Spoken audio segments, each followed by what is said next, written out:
Assalamualaikum warahmatullahi wabarakatuh. Baiklah Bapak Ibu, kita lanjutkan kembali membahas soal latihan seleksi akademik PPG PGSD tahun 2023 sesuai dengan FR Juli. Ini sudah program yang ke-8. Kali ini kita nanti akan membahas daur nyamuk.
Soal yang pertama, peningkatan kadar CO2 atau karbon dioksida di atmosfer saat ini lebih disebabkan karena.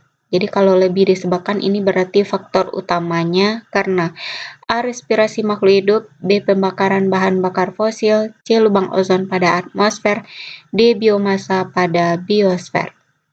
Jadi penyumbang kadar CO2 terbesar di udara itu adalah dari pembakaran bahan bakar fosil. Jawabannya adalah B. Soal kedua, dampak negatif konversi lahan pertanian menjadi lahan industri adalah kecuali A. Berkurangnya produksi pangan, B. Berkurangnya area resapan air, C. Timbulnya pencemaran lingkungan, D. Meningkatnya status sosial masyarakat. Kalau berkurangnya produksi pangan itu jelas karena lahan pertanian misalnya persawahan menjadi lahan industri. Yang kedua, berkurangnya daerah area resapan air. Jadi lahan yang biasanya terpampang luas saja sekarang sudah ditutup oleh bangunan. Kemudian timbulnya pencemaran lingkungan. Jadi kalau industri pasti ada menimbulkan pencemaran misalnya dari limbahnya. Jadi yang kecualinya yaitu meningkatnya status sosial masyarakat. Jadi belum tentu juga dengan adanya industri akan meningkatkan status sosial masyarakat karena sebagian besar nanti masyarakat hanya akan menjadi buruh yang digaji sesuai dengan UMR. Jadi jawabannya adalah D. Soal selanjutnya, aktivitas-aktivitas manusia berikut yang dapat mengurangi tingkat polusi udara di Jakarta adalah A. Pembakaran sampah, B. Pemakaian kendaraan bermotor, C. Menggunakan kendaraan umum, D. Konsumsi rokok. Jadi yang dapat mengurangi, kalau pembakaran sampah itu jelas tidak mengurangi, justru menambah. Pemakaian kendaraan bermotor juga mengurangi kendaraan umum, ini setidaknya bisa mengurangi tingkat polusi dibandingkan dengan memakai kendaraan bermotor atau mobil secara pribadi.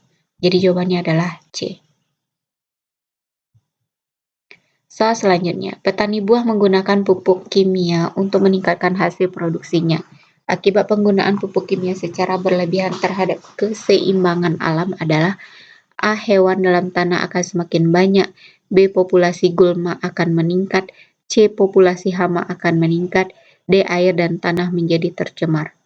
Jadi di sini yang harus kita perhatikan itu adalah intinya dia meminta akibat penggunaan pupuk terhadap keseimbangan alam.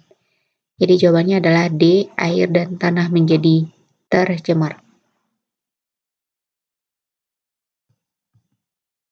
Selanjutnya, pohon bakau bisa hidup di lingkungan dengan kadar garam tinggi, terendam dalam air, tanah berpasir, dan sedimen lumpur.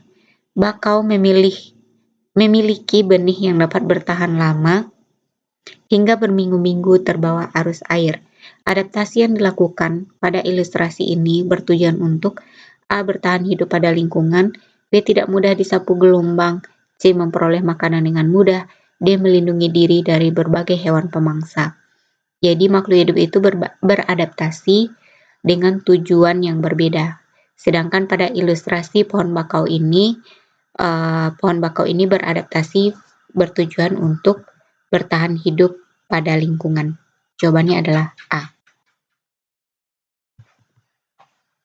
Selanjutnya, masyarakat memanfaatkan teluk untuk budidaya A. Ikan kerapu, ikan mas, ikan tuna, dan lobster, B. Ikan kerapu, ikan tuna, lobster, dan ikan nila, C. Ikan kerapu, ikan tuna, lobster, dan rumput laut, D. Ikan mas, ikan nila, lele, dan gabus.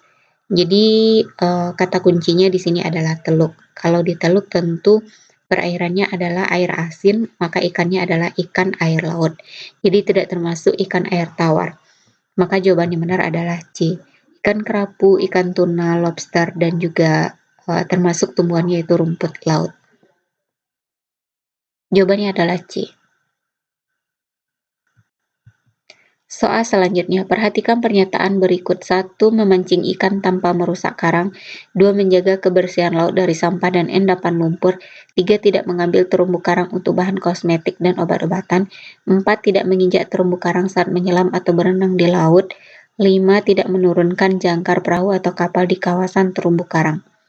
Yang merupakan usaha dalam melestarikan terumbu karang adalah A1234, B1235, C1245, D14 dan 5. Jadi kalau kita teliti satu-satu, maka jawabannya yang benar itu adalah yang C. 1, 2, 4, dan 5. Nah, ini adalah usaha menjaga terumbu karang, memancing ikan tanpa merusaknya, menjaga kebersihan laut dari sampah dan endapan lumpur, tidak menginjak terumbu karang saat menyelam atau berenang di laut, tidak menurunkan jangkar atau perahu atau kapal di kawasan terumbu karang, menjaga kebersihan laut dan pesisir pantai, menjaga terjadinya erosi, dan sosialisasi terumbu karang. Mengapa nomor 3 itu tidak termasuk? Jadi kita bisa memanfaatkan terumbu karang untuk bahan kosmetik dan obat-obatan asalkan tidak berlebihan. Jawabannya adalah C. Selanjutnya, fungsi terumbu karang sebagai upaya dalam pelestarian alam adalah A. Tempat wisata bahari yang menawan, B. Menjaga ekosistem laut, C. Sumber makanan bagi manusia, D. Bahan obat-obatan. Jadi kata kuncinya di sini adalah pelestarian alam. Jadi yang termasuk kalau pelestarian alam itu adalah yang B, menjaga ekosistem laut. Yang lainnya juga manfaat dari terumbu karang, tapi tidak dalam upaya pelestarian alam. Selanjutnya, perhatikan pernyataan berikut. 1. Budaya, 2. Sumber daya alam, 3. Fasilitas kesehatan, 4. Lapangan kerja, 5. Sumber daya manusia. Yang bukan faktor penyebab tidak meratanya penduduk adalah A. 15, B. 23, C. 34, D. 45. Kalau dilihat yang bukan faktor penyebabnya itu adalah 1 dan 5, budaya dan sumber daya manusia. Kalau sumber daya alam, di mana sumber daya alamnya yang banyak, pasti penduduk itu akan menumpuk di sana. Fasilitas kesehatan dan lapangan pekerjaan, di mana yang tersedia banyak, pasti penduduknya juga akan menumpuk di sana. Jadi yang tidak itu adalah budaya dan sumber daya manusia. Selanjutnya, tujuan lereng dibuat terasering adalah kecuali A. Mencegah tanah longsor, B. Mengurangi kecepatan aliran air, C. Mencegah banjir, D. Menjaga kestabilan tanah lereng. Jadi ini jawabannya adalah yang C. Mencegah banjir. Terasering atau sengkedan adalah teras-teras yang dibuat mirip tangga pada lahan miring yang bertujuan untuk mengurangi kemiringan lahan. Jadi tujuan lainnya selain mengurangi kemiringan lahan, yang pertama adalah mengurangi kecepatan aliran air, yang kedua mencegah tanah longsor, yang ketiga menjaga kestabilan tanah, yang keempat menambah resapan air, yang terakhir yaitu mengurangi tingkat kecuraman lereng. Selanjutnya, bioetanol merupakan salah satu contoh bahan bakar alternatif yang memanfaatkan sumber daya alam, yaitu A. Tumbuhan, B. Hewan, C. Fosil, D. Anorganik. Jadi kalau bioetanol itu berasal dari fermentasi tumbuhan. Kita kenal lebih lanjut tentang bioetanol, biodiesel, dan biogas. Apa sih bedanya ketiganya ini? Jadi kalau bioetanol itu dibuat dari teknik fermentasi biomasa tumbuhan, seperti umbi-umbian, jagung, dan tebu. Kalau biodiesel itu adalah minyak dari tumbuhan dan hewan, misalnya dari minyak sawit, minyak kelapa, minyak jarak, dan minyak ikan. Lalu kalau biogas itu adalah gas yang dihasilkan dari fermentasi kotoran ternak, contohnya kotoran sapi, kerbau, kambing, atau ayam. Selanjutnya, salah satu manfaat pelestarian laut bagi lingkungan adalah A. Banyak kapal asing yang berdatangan, B. Harga ikan semakin mahal, C. Jumlah ikan akan menurun secara drastis, D. Ekosistem laut tetap terjaga. Jadi manfaatnya yang berkaitan dengan pelestarian laut bagi lingkungan. Jadi kata kuncinya adalah lingkungan. Jadi jawabannya adalah D. Ekosistem laut tetap terjaga. Soal terakhir, hutan memiliki banyak manfaat bagi makhluk hidup di dalamnya. Penebangan liar adalah salah satu ancaman yang sering dihadapi hutan. Penebangan hutan secara liar dapat mengakibatkan A. Berkurangnya keindahan, B. Meningkatkan kadar oksigen, C. Harga kayu semakin menurun, D. Habitat hewan akan terganggu. Jadi yang paling tepat akibat dari penebangan hutan secara liar itu adalah mengakibatkan habitat hewan akan terganggu. Demikianlah Bapak Ibu, semoga video ini bermanfaat dan Bapak Ibu bisa menjawab soalnya nanti. Demikian saja, Assalamualaikum warahmatullahi wabarakatuh.